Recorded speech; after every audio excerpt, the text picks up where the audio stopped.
नमस्कार, स्वागत है आप सभी का विकास लेक्चर में। दोस्तों, उम्मीद करता हूं आप और आपका परिवार रोजाना की तरह अच्छे होंगे। और दोस्तों, आज के इस वीडियो में हम चर्चा करेंगे जो संघ प्रोटोजोआ का एनिमल है अमीबा। इससे पहले की वीडियो में हमने प्रोटोजोआ के बारे में कुछ महत्वपूर्ण करैक्टर्स को पढ़ा था। और आज हमारा जो वीडियो होगा वो अमीबा को लेकर होगा, यानी कि प्रोटोजोआ में जो हमारे इंपॉर्टेंट क्वेश्चन बनेंगे उन्हीं को हमें आज की वीडियो में डिस्कस करना है। तो चलिए दोस्तों शुरू करते हैं।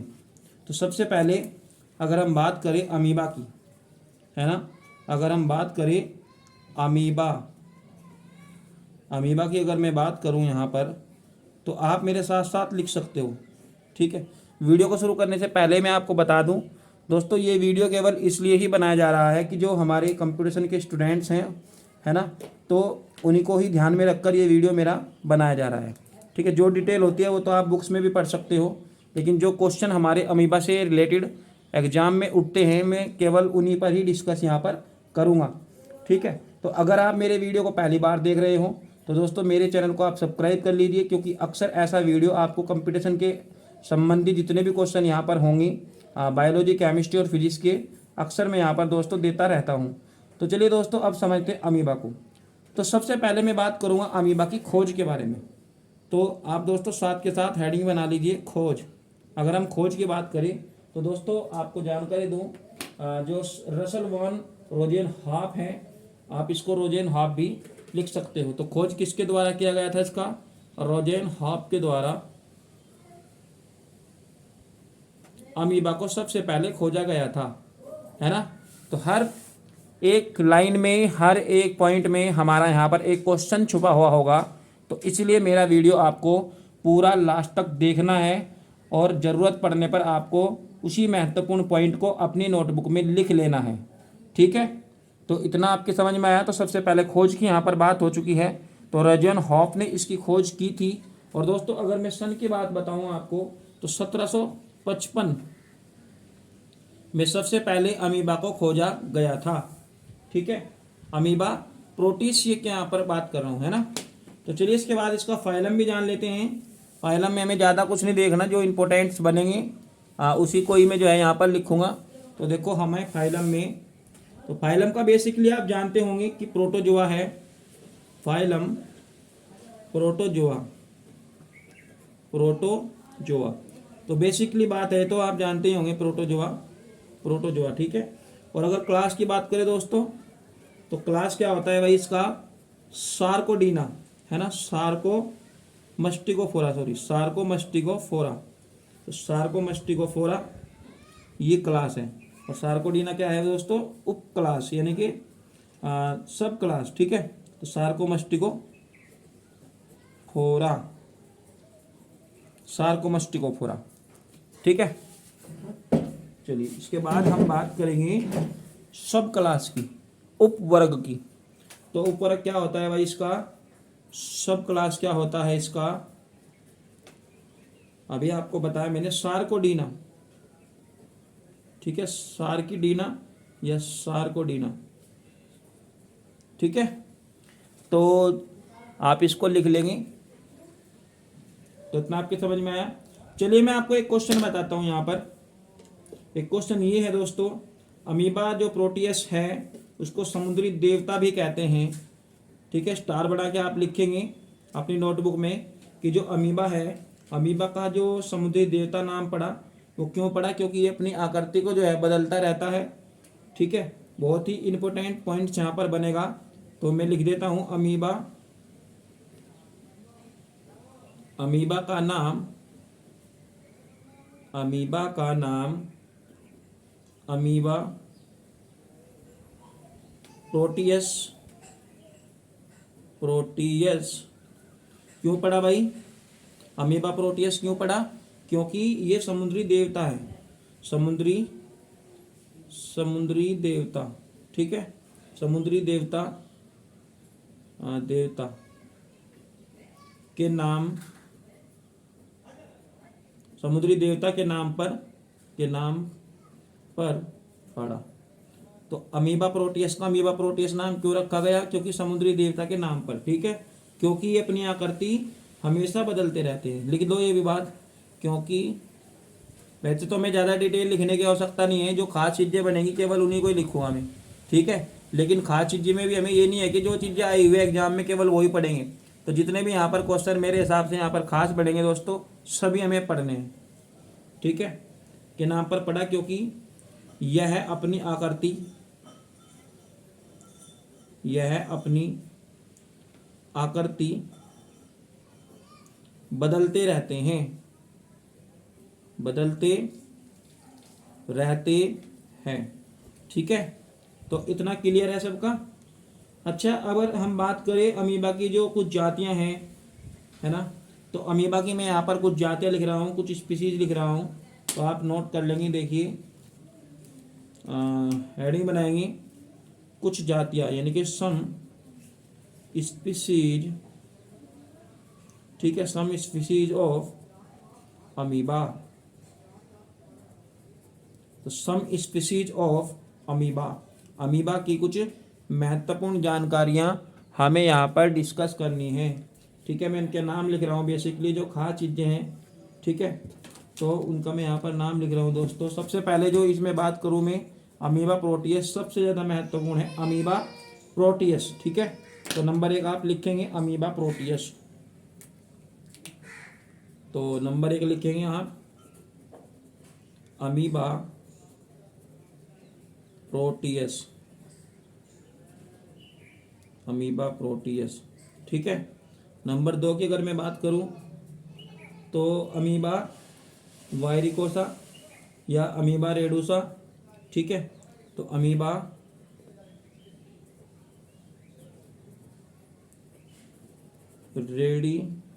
रेडियोसा, ठीक है। एक और देख लेंगे, वैसे तो 4-5 कहीं जातियां हैं, लेकिन तो ठीक से हैं वो लिख लेंगे आप, अमीबा वर्कोसा, अमीबा वर्कोसा, ठीक है। बहुत सारी जातियां हैं, लेकिन आप इतना लिख लेंगे, कोई दिक्कत नहीं है।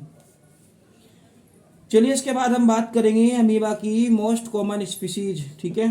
तो मोस्ट कॉमन स्पीसीज कौन है भाई, वो ये है अमीबा प्रोटियस। जैसे कि मैं अभी आपको बता रहा था कि जो अमीबा प्रोटियस है वो यहाँ पर सबसे ज़्यादा मोस्ट इम्पोर्टेंट है, और क्वेश्चन जो बनते हैं दोस्तों वो इसी के ही बनेंगे। आप ये सोच रहे होंगे कि मैं किस तरह की कंपटीशन की यहाँ पर बात कर रहा हूँ, तो आप जीव विज्ञान से संबंधित, बायोलॉजी से संबंधित किसी भी तरह की कंपटीशन में जो है प्रतिभाग करने वाले हों, किसी भी परीक्षा में बैठने वाले हों, तो सभी के लिए ये क्वेश्चन दोस्तों इम्पोर्टेंट बनेंगे यहाँ पर, है ना। और हिंदी और इंग्लिश दोनों के लिए ये क्वेश्चन महत्वपूर्ण दोस्तों बनेंगे, ठीक है। तो आपने हेडिंग बनाया अमीबा प्रोटियस। चलिए इसके बाद बात करूँगा मैं इसकी साइज की। तो अगर हम इसकी साइज की बात करें मिमी में, आप चाहे तो इसको माइक्रोन में भी लिख सकते हो, लेकिन अगर मैं मिमी की यहाँ पर बात करूँ साइज, तो भाई इसका जो साइज होता है वो 0.5 से 0.6 मिमी होता है।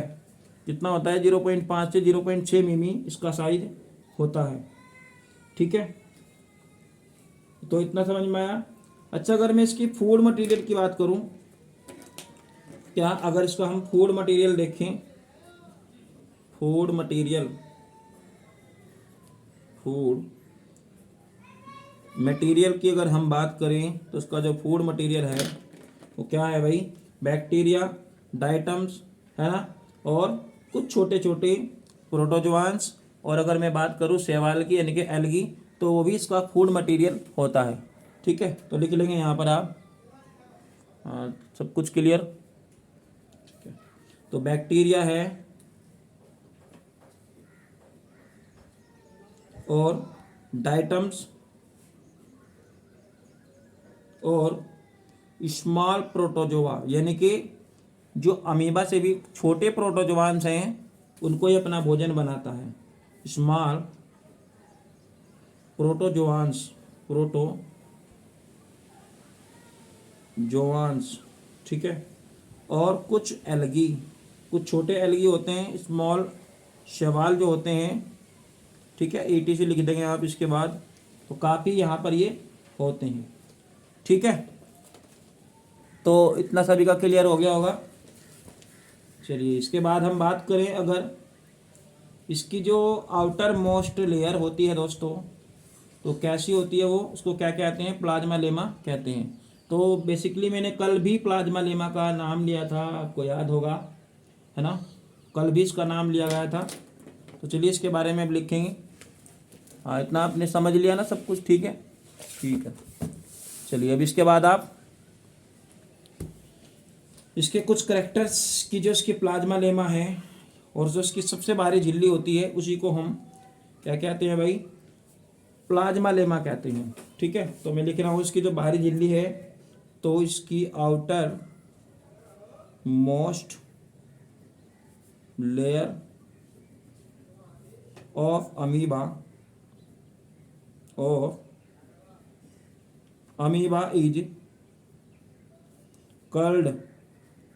Is called plasma lemma. Plasma lemma क्या कहते हैं भाई इसको, प्लाज्मा लेमा, प्लाज्मा लेमा, ठीक है, प्लाज्मा लेमा, प्लाज्मा लेमा आप एक एम बना सकते हो, तो प्लाज्मा लेमा उसको कहते हैं, ठीक है। तो इसकी जो बाहरी झिल्ली होती है वो प्लाज्मा लेमा कहलाती है। अच्छा, अगर हम बात करें कि जो इसकी बाहरी झिल्ली होती है, यानी कि जो प्लाज्मा लेमा होती है, वो किस पदार्थ की बनी होती है, तो ये क्वेश्चन बहुत ज़्यादा इंपॉर्टेंट है यहाँ पर। तो भाई अगर हम बात करें इसकी बाहरी झिल्ली की, यानी कि प्लाज्मा लेमा किस पदार्थ की बनी होती है, लिपिड की, यानी कि वसा की और प्रोटीन की बनी होती है ना, किसकी बनी होती है, तो इसको अलग से लिख लेंगे, इसको अलग से लिख लेंगे आप। प्लाज्मा लेमा जो होती है किसकी बनी होती है, लिपिड की और प्रोटीन की, ठीक है। मैं लिख देता हूँ इसको, प्लाज्मा लेमा, प्लाज्मा लेमा या प्लाज्मा लेमा, ठीक है। प्लाज्मा लेमा लिपिड और प्रोटीन, ठीक है, लिपिड एंड प्रोटीन की बनी होती है, की बनी होती है, ठीक है। अच्छा, इसको हम लाइपोप्रोटीन भी कहते हैं, क्या कहते हैं इसको, लाइपोप्रोटीन कहते हैं। जो इंग्लिश वाले हैं वो यहाँ पर लिख सकते हैं इस तरीके से, plasma lemma is made by lipoprotein. तो लाइपोप्रोटीन का मतलब लिपिड एंड प्रोटीन दोनों, ठीक है। तो उसको लिख लेंगे, प्लाज्मा लेमा इज मेड, ठीक है, बाय, किसकी बनी होती है, किसके द्वारा बनती है भाई, लाइपोप्रोटीन के द्वारा बनती है, लाइपोप्रोटीन, ठीक है, लाइपोप्रोटीन, ठीक है। लाइपोप्रोटीन मीन्स मैं यहाँ लिख देता हूँ, लाइपोप्रोटीन मीन्स लिपिड और प्रोटीन, ठीक है। तो लिपिड और प्रोटीन मीन्स लाइपोप्रोटीन। तो इतना क्लियर है सभी का, ठीक है। अच्छा, अगर हम बात करें इसकी जो झिल्ली होती है, यानी कि जो प्लाज्मा झिल्ली होती है, क्या है भाई, वो है अर्धपारगम्य झिल्ली या चयनात्मक सेलेक्टिव पारगम्य झिल्ली, ठीक है। तो इसको लिख लेंगे यहाँ, बहुत ज़्यादा इंपॉर्टेंट है ये पॉइंट, ठीक है। क्या बताया अभी, ये बताया कि जो प्लाज्मा झिल्ली होती है, मतलब प्लाज्मा लेमा होती है भाई, वो सेलेक्टिव, ठीक है, पिलिमिड मेम्ब्रेन यानी कि चयनात्मक पारगम्य झिल्ली होती है, ठीक है। तो प्लाज्मा लेमा इज सेलेक्टिव, ठीक है, सेलेक्टिवली परमेबल मेम्ब्रेन मतलब अर्धपारगम्य झिल्ली, ठीक है। सेलेक्टिव चयनात्मक, मैं यहाँ लिख रहा हूँ हिंदी में, चयनात्मक पारगम्य झिल्ली, ठीक है, या एसपीएम, या इसको आप क्या कह सकते हो, एसपीएम सेलेक्टिव, ठीक है, परमेबल मेम्ब्रेन, ठीक है, अलग अलग मतलब। तो इतना समझ में आया। अच्छा, अगर अमीबा टूट जाता है या अमीबा को दो हिस्सों में डिवाइड कर दिया जाता है या कई हिस्सों में डिवाइड कर दिया जाता है, तो ये क्या कर लेती है, पूर्ण जनन कर लेती है। और पूर्ण जनन का मतलब होता है रीजनरेशन इसका हो जाता है। और दोस्तों ये इसमें बहुत ज़्यादा पाया जाता है। तो प्लाज्मा लेमा में क्या होता है, रीजनरेशन होता है। तो इस पॉइंट को भी लिखेंगे। तो प्लाज्मा लेमा में स्टार बना के जो महत्वपूर्ण पॉइंट है सारे मैं यहाँ पर लिख रहा हूँ, ठीक है। तो प्लाज्मा लेमा में पावर ऑफ रीजनरेशन अधिक पाया जाता है, ठीक है। मतलब अगर इसका कोई पार्ट वगैरह, ठीक है, या अमीबा दो हिस्सों में डिवाइड हो जाता है तो ये पूर्ण जनन कर लेता है, मतलब एक पूरा अमीबा बन जाता है, ठीक है। और अच्छा, जो इस तरह की चीज़ें हैं रीजनरेट वाली, और कौन कौन सी आपकी नज़र में ऐसे एनिमल्स और कौन कौन से हैं, मुझे कमेंट करके आप ज़रूर बताइएगा। तो फिलहाल मैं बात करूँगा प्लाज्मा लेमा में, प्लाज्मा लेमा में पावर ऑफ रीजनरेशन, रीजनरेशन, ठीक है, अधिक पाया जाता है, अधिक पाया जाता है। तो भाई रीजनरेशन का मतलब क्या होता है, पूर्ण जनन, ठीक है, पूर्ण जनन पाया जाता है। अच्छा, प्लाज्मा लेमा जो है वो मतलब बाहरी झिल्ली है, आपको इतना बता ही दिया। तो दोस्तों अगर हम बात करें कि इसके अंदर यानी कि जो इसकी कोशिका होती है, तो उसकी कोशिका में जो पदार्थ होता है उसको क्या कहते हैं, तो उसको साइटोप्लाज्मा कहते हैं, ठीक है। क्या कहते हैं इसको, साइटोप्लाज्मा कहते हैं। तो इसको भी आप स्टार बना के लिख लेंगे।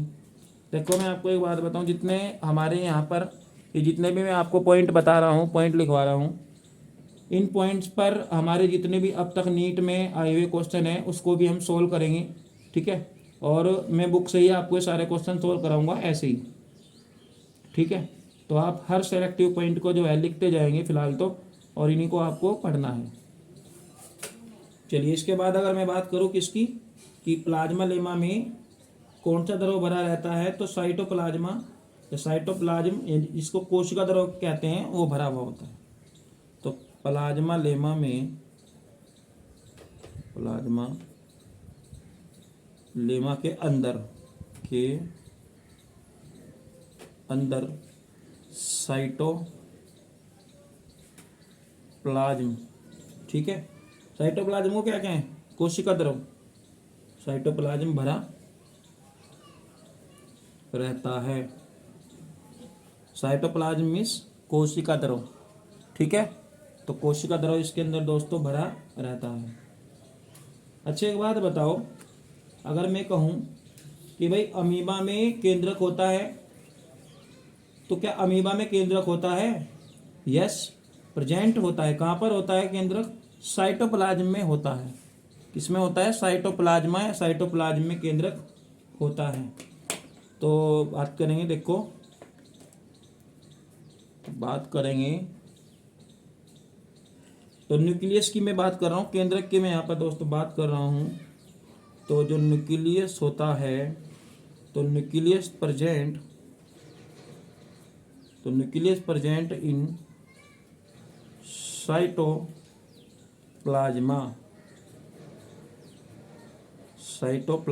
या साइटोप्लाज्म, ठीक है। तो साइटोप्लाज्म, अच्छा, साइटोप्लाज्म को कितने भागों में बांटा गया है, 2, ठीक है। तो ये पॉइंट भी लिख लेंगे आप। तो साइटोप्लाज्म को 2 भागों में बांटा गया है, एक एक्टोप्लाज्मा और एक एंडोप्लाज्मा। मैं आपको इसका डायग्राम बना के दिखा दूंगा। फिलहाल आप इस पॉइंट को यहाँ पर लिख लो, जगह कम है इस पेज पर, फिर अगले पेज पे बना देंगे इसका डायग्राम, ठीक है। तो फिलहाल आप इस पॉइंट को लिख लेंगे कि साइटोप्लाज्मा को 2 भागों में बांटा गया है। साइटोप्लाज्म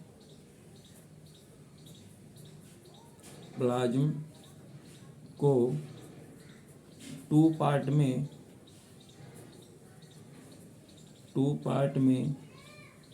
इन 2 पार्ट, ठीक है, में डिवाइड किया गया है,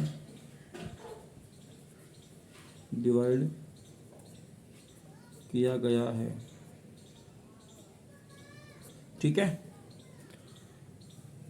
तो आप इसका स्क्रीनशॉट ले लेंगे, फिर अगले पेज की बात करेंगे दोस्तों। अच्छा, ये 2 पार्ट हैं, कौन कौन से हैं, इनमें एक पार्ट को कहते हैं भाई एक्टोप्लाज्म और एक पार्ट को कहते हैं एंडोप्लाज्म। ठीक है, क्या कि जो इसका एक पार्ट होता है उसको हम एंडोप्लाज्म कहते हैं और एक को एक्टोप्लाज्म कहते हैं। दरअसल जो एक्टोप्लाज्म होता है वो बाहरी वाला होता है भाई, और जो एंडोप्लाज्म होता है वो अंदर वाला होता है। तो अगर हम बात करें एक्टोप्लाज्म की, एक्टोप्लाज्म, और दूसरी साइड में हम बात करेंगे एंडोप्लाज्म। ठीक है, तो एक्टोप्लाज्म क्या होता है? आउटर साइड फ्लूइड, यानी कि जो बाहरी झिल्ली होती है, यानी कि जो बाहरी परत होती है, ठीक है, उसको हम एक्टोप्लाज्म कहते हैं। एक बार मैं लिख रहा हूँ, फिर इसको आपको चित्र में दिखा दूंगा। तो आउटर फ्लूइड इज, एक लाइन खींच लेंगे आप, डिफरेंस भी हो जाएगा एक तरीके से, तो कॉल्ड एक्टोप्लाज्म, एक्टोप्लाज्म। ठीक है, अच्छा, इसको भी दो भागों में बांटा जाता है, एक तो सोल और एक हाइलैंड पार्ट। इसको भी दो पार्ट में डिवाइड किया गया है, यहाँ पे लिख देंगे, देखो, इसको भी दो भागों में, दो पार्ट में, दो पार्ट्स कर लो, इसको दो पार्ट में बांटा गया है। इसको भी दो पार्ट में बांटा गया है भाई, एक तो सोल, ठीक है, ये बहुत इंपॉर्टेंट है, सोल जेल थ्योरी के नाम से क्वेश्चन आता है। ठीक है, तो एक तो बांटा गया है सोल और दूसरा हाइलिन या हाइलाइन, हाइलाइन पार्ट। ठीक है, हाइलाइन पार्ट लेयर। तो फिलहाल आप इसको लिख लो, इसकी डिटेल में भी आगे कराऊंगा। हाइलाइन पार्ट क्या होता है, सोल क्या होता है, सोल जेल थ्योरी के जो सिद्धांत दिया वो किसने दिया, इसके बारे में भी चर्चा करेंगे। फिलहाल हम एंडोप्लाज्म के बारे में लिख लेते हैं कि जो अंदर की साइड होता है, तो इनर साइड एंडोप्लाज्म। ठीक है, तो इसको क्या कहते हैं? एंडोप्लाज्म सोल कहते हैं। ठीक है, तो देखो बच्चों, इसको भी हम लिख लेंगे यहाँ पर। तो इनर साइड एंडोप्लाज्म को एंडोप्लाज्म सोल कहते हैं, एंडोप्लाज्म सोल कहते हैं। ठीक है, तो इतना क्लियर हो गया सबका? ठीक है, चलिए इसके बाद हम बात करेंगे दोस्तों, इसकी संरचना को देख लेते हैं कि एक्टोप्लाज्म एंडोसेल, हाँ, जो है ये जेल वगैरह ये कहाँ होता है। देखो, तो मान लीजिए मेरे पास एक अमीबा है, यहाँ पे इसका चित्र बना देता हूँ। देखो, ये मेरे पास एक क्या है भाई, अमीबा है। ठीक है, ये क्या है, एक अमीबा है। तो दोस्तों जो इसकी अंदर वाली परत होती है, ये वाली, तो दरअसल ये क्या है भाई, ये एक्टोप्लाज्म है। ये क्या है, एक्टोप्लाज्म।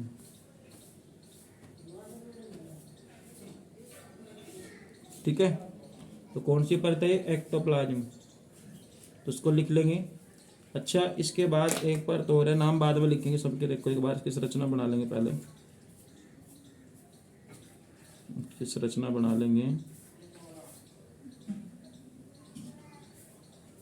तो ये अमीबा, ठीक है, और जो इसके अंदर जेल भरा हुआ है, ये द्रव जो भरा हुआ है दोस्तों, इसको हम क्या कहते हैं, इसको हम सोल कहते हैं।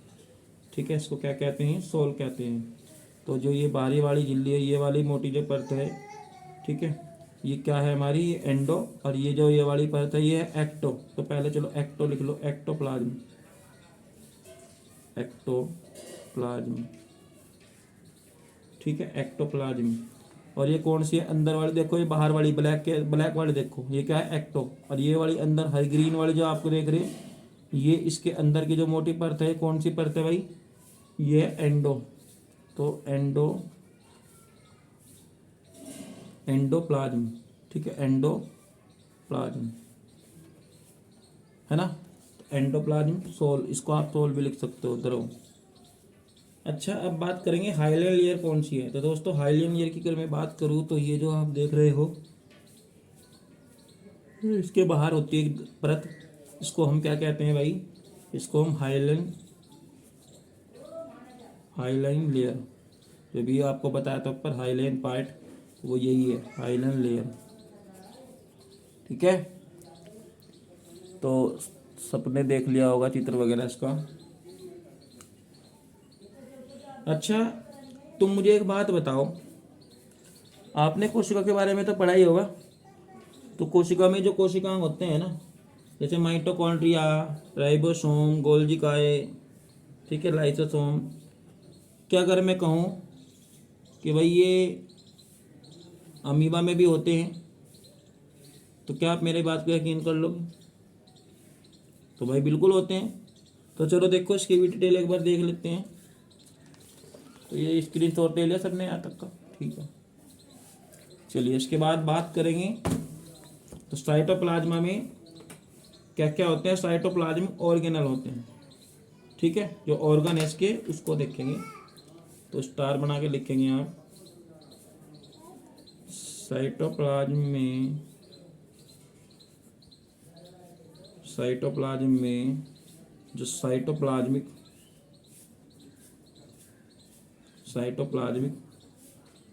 ऑर्गन है, ऑर्गेनल्स, ठीक है, इसमें ऑर्गेनल्स हैं वे कौन कौन से हैं भाई? माइटोकॉन्ड्रिया भी होता है, गोल्गी काय भी होता है, ठीक है, राइबोसोम, लाइसोसोम ये भी होते हैं। देखो कौन कौन से होते हैं।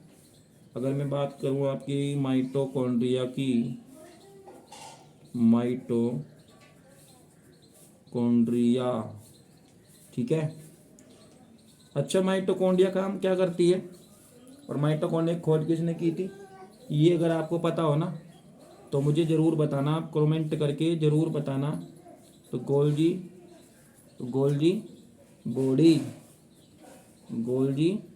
बॉडीज लिख लेंगे, बॉडी की जगह क्या लिख लेंगे, गोल्गी बॉडी इसमें प्रेजेंट होता है, ठीक है। इसके बाद हम बात करें अगर राइबोसोम की, तो राइबोसोम भी इसमें प्रेजेंट होता है भाई, राइबोसोम्स आर प्रेजेंट, तो राइबोसोम प्रेजेंट होता है।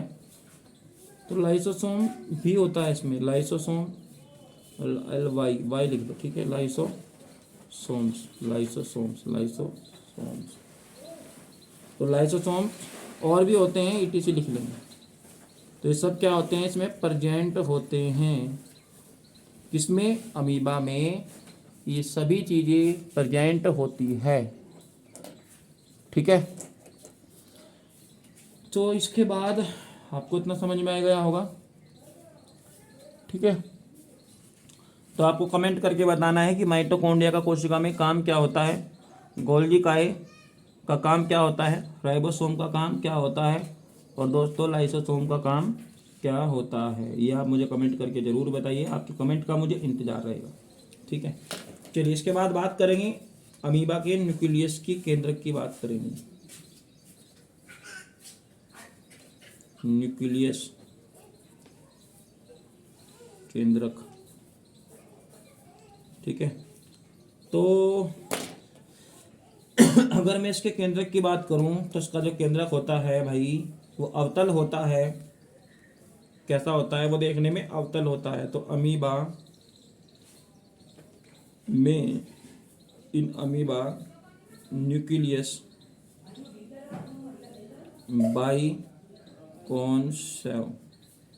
बाइकॉन्केव कैसा होता है, अवतल होता है, अवतल, द्वि अवतल होता है। इसको हम द्वि अवतल कह सकते हैं।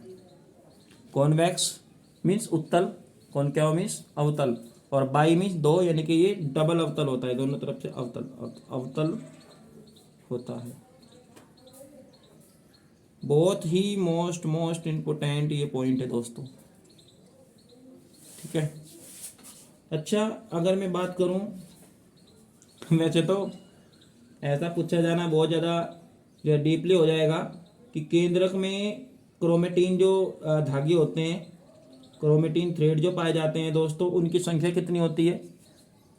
तो ये भी लिख दूँ मैं, ठीक है। पूछा तो नहीं गया, लेकिन हो सकता है कि किसी न किसी परीक्षा में आपसे पूछ लिया जाए, तो हम इसको इग्नोर नहीं कर सकते, तो इसको भी लिख लेते हैं।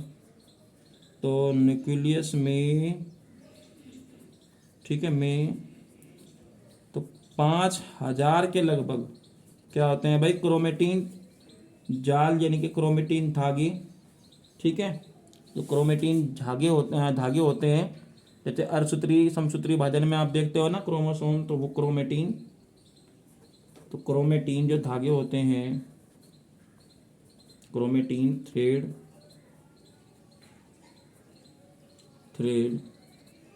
पाए जाते हैं। कितने होते हैं वे? 5000 के आसपास होते हैं,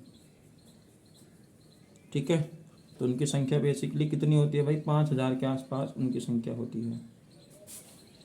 अच्छा, अगर हम बात करें जिसकी न्यूक्लियर मेम्ब्रेन है, उसको हम क्या कहते हैं? तो न्यूक्लियर मेम्ब्रेन को कार्योथिका कहते हैं। बहुत इंपॉर्टेंट ये पॉइंट है, इसको भी लिखेंगे स्टार बना के।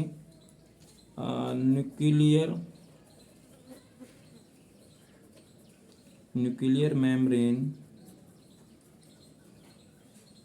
इज कॉल्ड, क्या कहते हैं उसको? कार्योथिका कहते हैं, कार्योथिका। क्या कहते हैं उसको? कार्योथिका कहते हैं, ठीक है। इतना आपके समझ में आ गया होगा। अच्छा, तो इसके बाद हम बात करेंगे, हेडिंग बनाएंगे फिजियोलॉजी ऑफ अमीबा। अमीबा की जो कार्यविधि है, हेडिंग बनाएंगे। तो फिजियोलॉजी ऑफ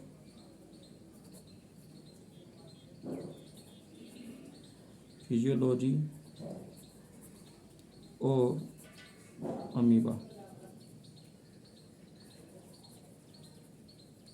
अमीबा की कार्यविधि, अमीबा की कार्यविधि। अगर हम लोकोमोशन की बात करें भाई, तो स्यूडोपोडिया इसका लोकोमोशन होता है, यानी कि जिसका चलन है वो क्या है भाई? वो स्यूडोपोडिया है। तो लिख लेंगे। बहुत ही अच्छे पॉइंट ये हैं यहाँ पर। तो लोकोमोशन क्या है? स्यूडोपोडिया,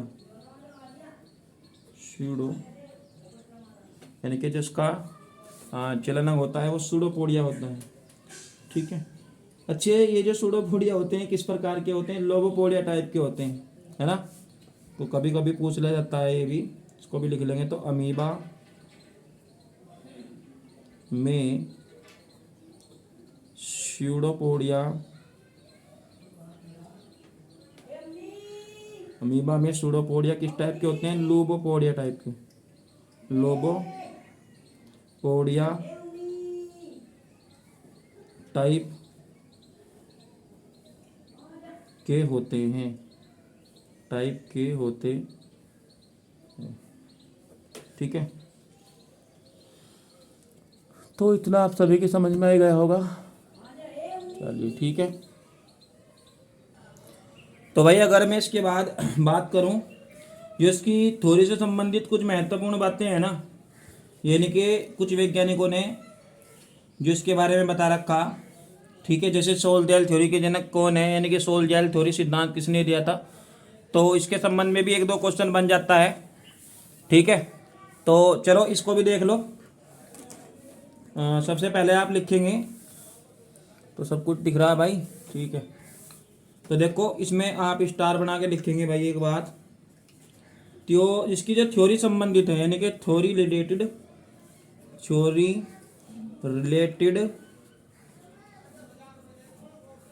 ठीक है, विद जो लोकोमोशन है, लोकोमोशन एंड फॉर्मड, या फॉर्मेशन कह दो, फॉर्मेशन ऑफ स्यूडोपोडिया,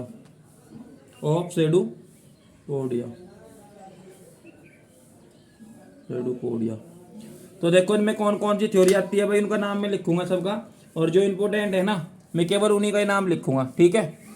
तो देखो सबसे पहले अगर मैं बात करूं किसकी भाई, रोलिंग थ्योरी की बात करूं, रोलिंग सिद्धांत, तो रोलिंग सिद्धांत किसने दे दिया था? ये दे दिया था जेंगनिंग्स।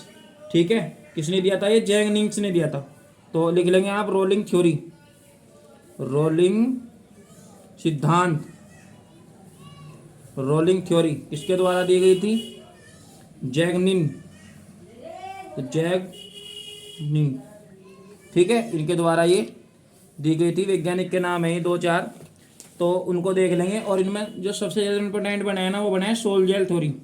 हाईमैन ने दे दिया था सोल-जेल थ्योरी, ये बहुत ज़्यादा इंपॉर्टेंट है। सही है, ठीक है।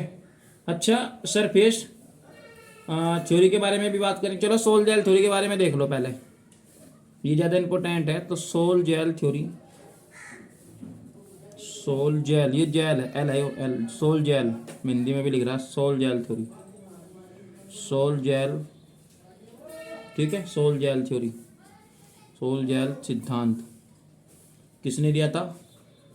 हाईमैन ने दिया था, हाईमैन, हाईमैन ने दिया था। बहुत ज़्यादा इम्पोर्टेंट, आप इसको लगा लेंगे, very very very very important, ये बहुत ज़्यादा पूछा गया है। ठीक है। अच्छा, वाल्किंग थ्योरी किसने दी थी? ये भी इंपॉर्टेंट है, इसको भी लिख लो भाई। तो जो इसकी वॉकिंग थ्योरी है, वॉल्किंग थ्योरी है, वो किसने दी थी? डेलिंजर ने, डेलिंजर, डेलिंजर,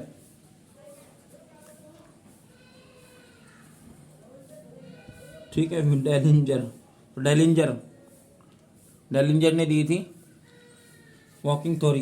अच्छा, इसके बाद आप मुझे एक बात बताओ, रोनाल्डी एंड जॉन ने भी कुछ करा था इसमें, और वो है हमारा कंट्रैक्शन थ्योरी। तो जो इसका कंट्रैक्शन सिद्धांत है, वो रोनाल्डी एंड जॉन ने दिया था। बहुत ज़्यादा इम्पोर्टेंट है ये भी, इसको भी लिख लेंगे, 4 नंबर बना लेंगे। तो जो जो इम्पोर्टेंट थ्योरी है ना, मैं केवल वो लिख रहा, वैसे तो बहुत सारे हैं इसके। तो कंट्रैक्शन थ्योरी, तो ये किसके द्वारा दिया गया था भाई? रोनाल्डी एंड जॉन। तो रोनाल्डी एंड जॉन के द्वारा ये दिया गया था, रोनाल्डी एंड जॉन के द्वारा भाई इस सिद्धांत को दिया गया था। ध्यान रखेंगे सभी बच्चे। अच्छा, इतना आपके समझ में आ ही गया होगा। अगर हम बात करें, जो इसका सीडोपोडिया है वो किसके द्वारा बनती है? अगर आपसे क्वेश्चन पूछा जाता है कि सीडोपोडिया का निर्माण अमीबा में किसके द्वारा होता है, किसके द्वारा इसका फॉर्मेशन होता है, तो भाई सोल जेल के द्वारा इसका फॉर्मेशन होता है। बहुत ज़्यादा इम्पोर्टेंट है ये बिंदु। तो देखो, स्टार बना के लिखेंगे आप, अमीबा में, अमीबा में जो सीडोपोडिया है, सीडोपोडिया, सीडोपोडिया, ठीक है, जॉन में यहाँ लिख दूंगा, जॉन, ठीक है, एंड जॉन। तो सीडोपोडिया का फॉर्मेशन, सीडोपोडिया का फॉर्मेशन किसके द्वारा होता है? सोल जेल के द्वारा होता है, सोल जेल के द्वारा होता है, सोल जेल। जैसे ये सोल जेल थ्योरी था ना, तो वो सोल जेल के द्वारा होता है। किसका फॉर्मेशन? सीडोपोडिया का फॉर्मेशन होता है, के द्वारा होता है। वेरी वेरी इंपॉर्टेंट ये बिंदु है हमारा, सीडोपोडिया के द्वारा होता है। ठीक है। अच्छा, जो अमीबा का जो एंडोप्लाज्म है ना, वो किस में चेंज होता है? वो होता है सोल में चेंज। और एक्टोप्लाज्म किस में चेंज होता है? ये जेल में चेंज होता है। तो अगर आपसे क्वेश्चन पूछा जाए कि सोल का निर्माण किससे होता है, तो एंडोप्लाज्म से होता है।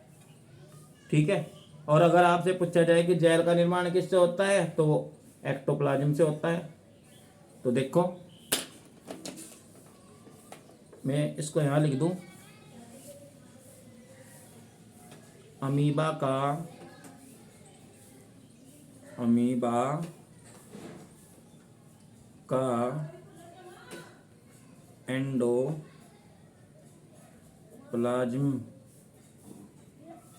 एंडोप्लाज्म किस में चेंज होता है? सोल में चेंज होता है, सोल में बदलता है, चेंज होता है, चेंज होता है। ठीक है, और क्या? एक्टोप्लाज्म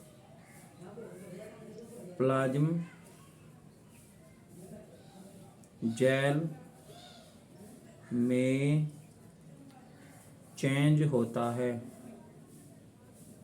चेंज होता है।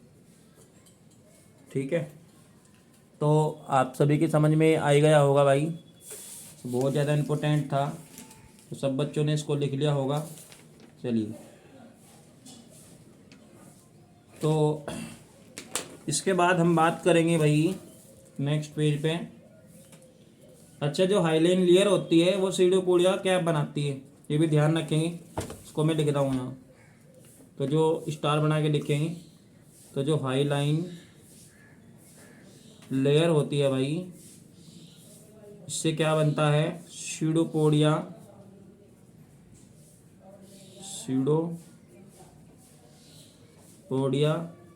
का कैप बनता है।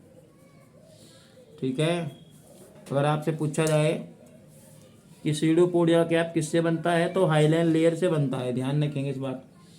अच्छा, चलिए अब मैं बात करूंगा न्यूट्रिशन की। तो अमीबा में पोषण कैसा होता है, तो हेडिंग बनाएंगे आप, न्यूट्रिशन इन अमीबा। अमीबा में पोषण, अमीबा में पोषण किसके द्वारा होता है, इसकी बात करेंगे हम अब इस पॉइंट में। ठीक है, कैसा होता है? होलोजोइक होता है, अभी मैं आपको बता ही दिया। और कल जो हमने वीडियो बनाई थी तो उसमें भी आपको बताया था कि जो अमीबा होता है भाई होलोजोइक होता है, और यूग्लिना क्या होता है? सैप्रोफाइट या होलोफाइट। ठीक है, तो होलोजोइक यानी कि जंतुसम। और अगर मैं मटेरियल की बात करूं तो ये क्या क्या खाता है मटेरियल? कल भी बताया था आपको, एल्गी खाता है, बैक्टीरिया खाता है, डाइटम्स खाता है। ठीक है, और कुछ माइक्रो प्रोटोजोआंस को भी ये खाता है। ठीक है, अगर मैं फूड मटेरियल की यहाँ पर बात करूँ, क्या फूड मटेरियल की अगर हम बात करें तो वो कौन कौन है जिनको बेचारा अमीबा खाता है, तो उनको भी देख लो भाई। तो एल्गी है, स्मॉल एल्गी। ठीक है, एल्गी में आप क्या लगा सकते हो? स्मॉल एल्गी लगा सकते हो, छोटे एल्गी, छोटे शैवाल। और माइक्रो बैक्टीरिया इसका भोजन है। और दोस्तों डाइटम्स भी इसका भोजन है, डाइटम्स। और कुछ माइक्रो जो क्या है अमीबा प्रोटोजोआंस है ना, तो जो कुछ माइक्रो प्रोटोजोआंस है उनको भी ये खाता है। ठीक है, चलिए। अच्छा, इसका जो भोजन लेने का तरीका है वो कितना है? वो 4 टाइप से भोजन लेते हैं। ठीक है, तो इसको भी लिख लो आप कहीं। तो कितने टाइप से लेते हैं भोजन को? 4 प्रकार से लेते हैं। तो अमीबा भोजन को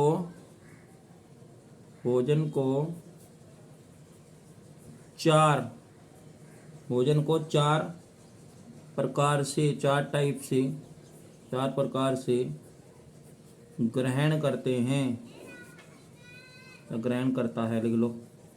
तो वे कौन कौन से 4 प्रकार है भाई? तो चारों के नाम लिखेंगे। देखो, सबसे पहले बात करेंगे इम्पोर्ट। तो सबसे पहले हम एक एक पॉइंट को लिखेंगे और हर पॉइंट को समझा देंगे, वैसे ही बता दूंगा मैं आपको, आप लिख लियो। तो मेरी आवाज़ सुन लेंगे आप, लिख लेंगे इम्पोर्ट। ठीक है, नंबर 1 इम्पोर्ट। नंबर दो इन्वेजिनेशन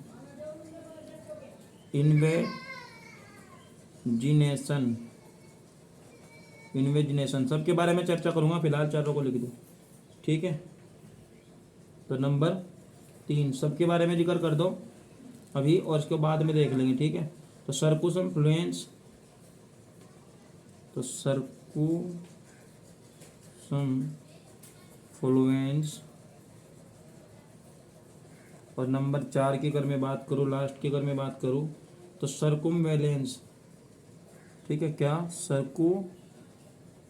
सर्कुसम वैलेंस।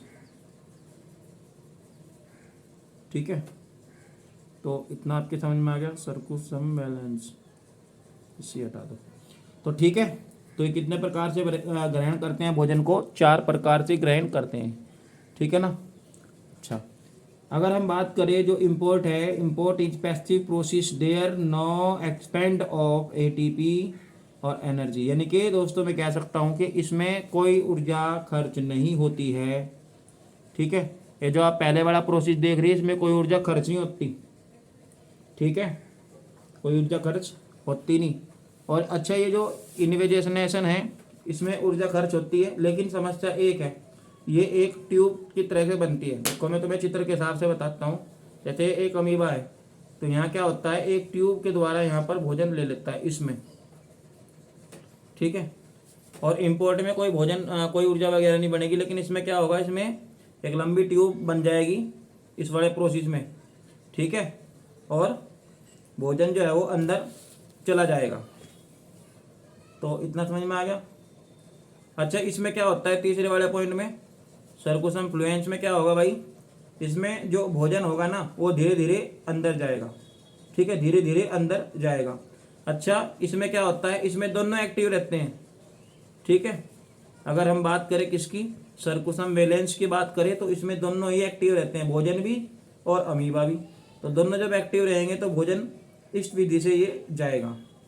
तो दोस्तों अगर हम बात करें डाइजेशन की, यानी कि पाचन की अगर मैं बात करूं, तो इतना ही समझ में आ गया आपकी। ठीक है, तो अगर मैं हेडिंग बनाऊं क्या, डाइजेशन, पाचन की अगर मैं बात करूं, तो भाई क्या होगा, तो ये होता है क्या, इंट्रासेलुलर होता है। कैसा होता है, इंट्रासेलुलर, इंट्रासेलुलर, इंट्रासेलुलर। ठीक है, आंतरिक कोशिकीय होता है। तो दोस्तों अगर हम बात करें, ये फूड वैक्यूल का मामला है, थोड़ा सा किसका मामला है, ये फूड वैक्यूल का मामला है। ठीक है, तो इस बात का आपको ध्यान रखना है। अच्छा, अगर मैं बात बताऊं तुम्हें नोट में, तो ये बात आप नोट में लिखेंगे, बहुत इंपॉर्टेंट बात है। और बात पता क्या है, अमीबा में जो भोजन होता है ना, वो पहला जो भोजन का माध्यम होता है वो तो अम्ल यानी कि खट्टा, और जो दूसरा माध्यम होता है वो होता है इसका क्षारीय माध्यम। तो ध्यान रखेंगे, इस बात को लिख दूंगा मैं नोट। अमीबा बहुत ज़्यादा वेरी वेरी इंपॉर्टेंट। ठीक है, ये क्वेश्चन है, भोजन, अमीबा का भोजन, अमीबा के भोजन का, ऐसे लिख लो, अमीबा के भोजन का पहला माध्यम, पहला माध्यम क्या है भाई, अम्लीय है, अम्लीय, एसिड लिख दो, एसिड, अम्लीय। ठीक है, और दूसरा, दूसरा कैसा होता है, क्षारीय, क्षारीय यानी कि बाद वाला है ये, बाद वाला। ठीक है, भोजन पहले क्षार, सॉरी पहले अम्ल और बाद में बेस। ठीक है, बाद में बेस, बेस। ठीक है, बेसिस लिख दो, बेसिस, बेसिस क्या दो, क्षारीय क्या दो। ठीक है, और ये क्या है, अम्लीय, अम्लीय, क्षारीय अम्लीय लिख लो, चाहे एसिड वेसिड ना लिखो।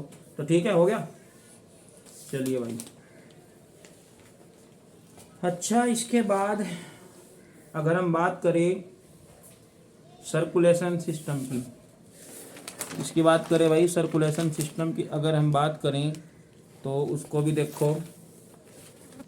तो इसमें सर्कुलेशन जो सिस्टम होता है वो एब्सेंट होता है। तो हेडिंग बनाएंगे आप, हेडिंग क्या, स्टार बना के लिख लो। तो सर्कुलेशन सिस्टम, भाई इसमें खून वून थोड़ा ही होता है, सर्कुलेटरी सिस्टम कह दो या सर्कुलेशन कह दो। तो मैं डायरेक्ट लिख रहा एब्सेंट, टोटली एब्सेंट, अनुपस्थित, है ना। तो अमीबा में सर्कुलेटरी सिस्टम यानी कि जो होता है आपका सर्कुलेशन वो एब्सेंट होता है। अच्छा, अगर हम एक्सक्रिएशन की बात करें तो उसको भी लिख लो फटाफट से। एक्सक्रिएशन की अगर मैं बात करूं, उत्सर्जन की अगर मैं बात करूं, उत्सर्जन की, तो इन अमीबा, ठीक है। तो कैसा होता है, ये होता है भाई, अमीबा में जो उत्सर्जन होता है वो प्लाज्मा लेमा के द्वारा होता है। बेसिकली मैंने तुम्हें बताया था अभी थोड़ी देर पहले, और मैं तुम्हें उसके बारे में भी बताया था जब कल प्रोटोजोआंस के कैरेक्टर्स पढ़ रहे थे, तो मैंने उस दौरान भी इसको बताया था। अच्छा, अगर हम बात करें इसके महत्वपूर्ण क्वेश्चन की, तो सबसे पहले आप इसमें लिख सकते हो भाई, तो जो इसका एक्सट्रोटिव प्रोडक्ट होता है भाई वो अमोनिया होता है, और इसीलिए इसको हम अमोनियोटेलिक कहते हैं। क्या कहते हैं? अमीनोटेलिक।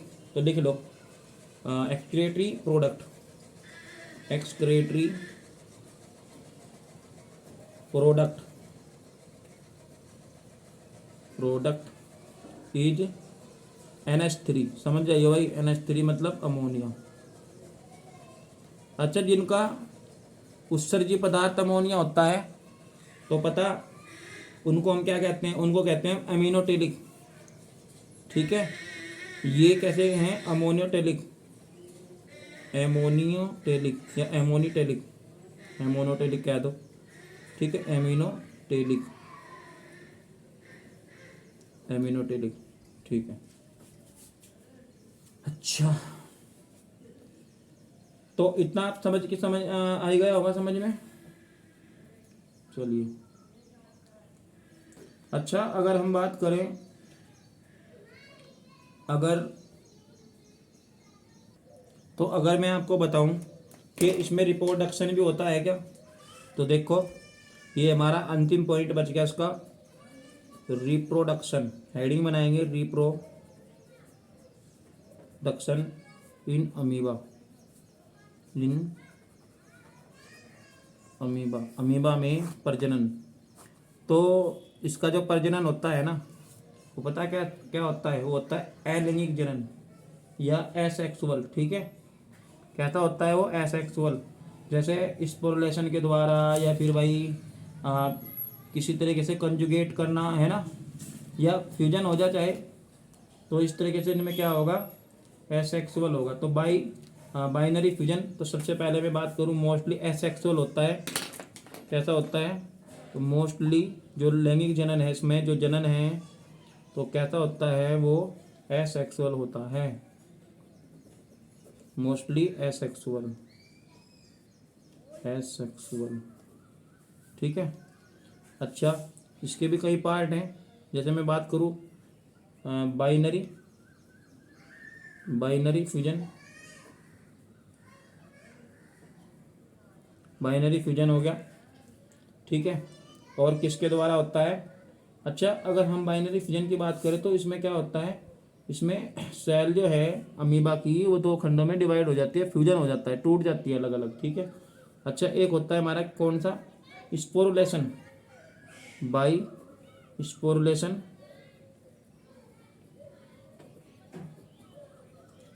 स्पोरुलेशन के द्वारा भी इसमें रिप्रोडक्शन होता है, ठीक है। तो जो इसकी अनफेवरेबल कंडीशन होती है ना, तो जून वगैरह में, मतलब जो तालाब होते हैं जून के महीने में, चूँकि तालाब एक तरीके से सूख जाते हैं, तो होता क्या है? तो उस टाइम इसका स्पोरुलेशन हो जाता है। और जब आप समझ रहे होंगे, जब बरसात आती है, तालाबों में फिर से पानी भर जाता है, तो वहाँ पर स्पोर का फॉर्मेशन हो जाता है।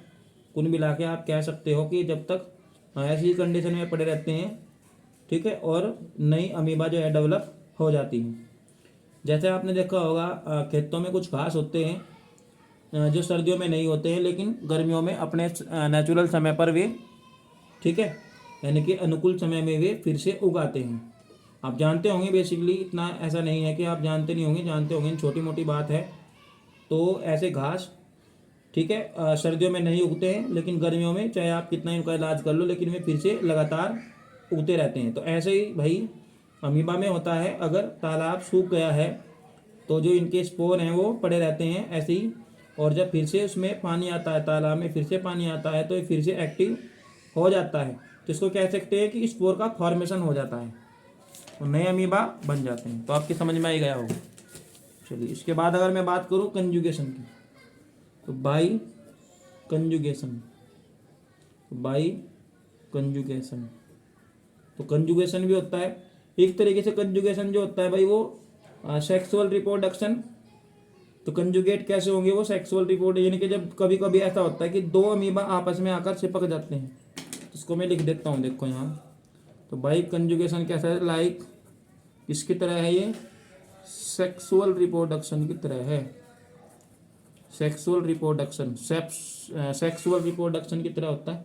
मतलब इसमें होता क्या है कि जब दो अमीबा पास पास आ जाते हैं और इनका जो जेनेटिक मटेरियल है वो चेंज ना होता है, और क्या होता है एक तरीके से इनकी ऊर्जा जो है वो ट्रांसफर हो जाती है, तो इसको बोलते हैं by conjugation.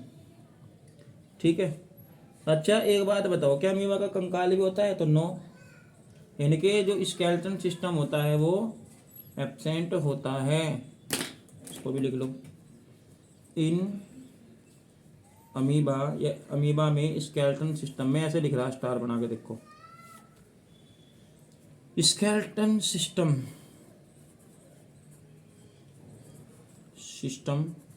Skeleton is absent. ठीक है, स्केलेटन कैसा होता है, इसमें एब्सेंट होता है, तो ध्यान रखेंगे। अच्छा यदि अमीबा पानी में है तो जल में है तो कैसा होता है, अमीबा कैथोड की ओर मूवमेंट करता है। ये बड़ा ही इंपॉर्टेंट है भाई, ध्यान रखियो। अगर अमीबा की जल में आपने करंट छोड़ दिया तो क्या देखेंगे आप, तो करंट छोड़ दिया जाए तो ये क्या करेंगे, कैथोड की ओर गति करेंगे, कैथोड की ओर मूवमेंट करेंगे। ठीक है, कैथोड की ओर मूवमेंट करेंगे। लिख रहा मैं यहाँ, यदि अमीबा जल में है और इलेक्ट्रिक करंट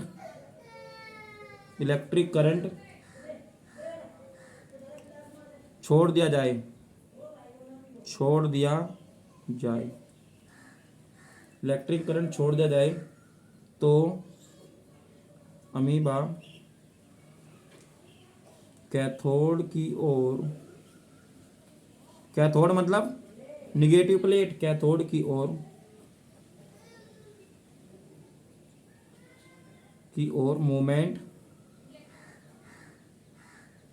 करता है। ठीक है, तो इतना सभी का क्लियर है। तो आज की वीडियो में केवल इतना ही, और आज हमारा जो अमीबा से संबंधित जितने भी इंपॉर्टेंट क्वेश्चन आ रहे थे दोस्तों, सभी हमने पढ़ लिए। तो thank you for watching my video, और उम्मीद करूंगा कि आप लोगों को मेरे द्वारा सभी जानकारी दी हुई अच्छी लगी होंगी। अगर आपको अच्छी लगी है तो मैं उम्मीद करूंगा आपको फिर से जो है इसका एक सेकंड पार्ट अलग अलग टॉपिक वाइज दूंगा। ठीक है, हमारे पास जितने भी प्रोटोजोआ के एनिमल्स हैं और दूसरे, उन पर भी डिस्कस करेंगे। तो आज की वीडियो में केवल इतना ही, धन्यवाद।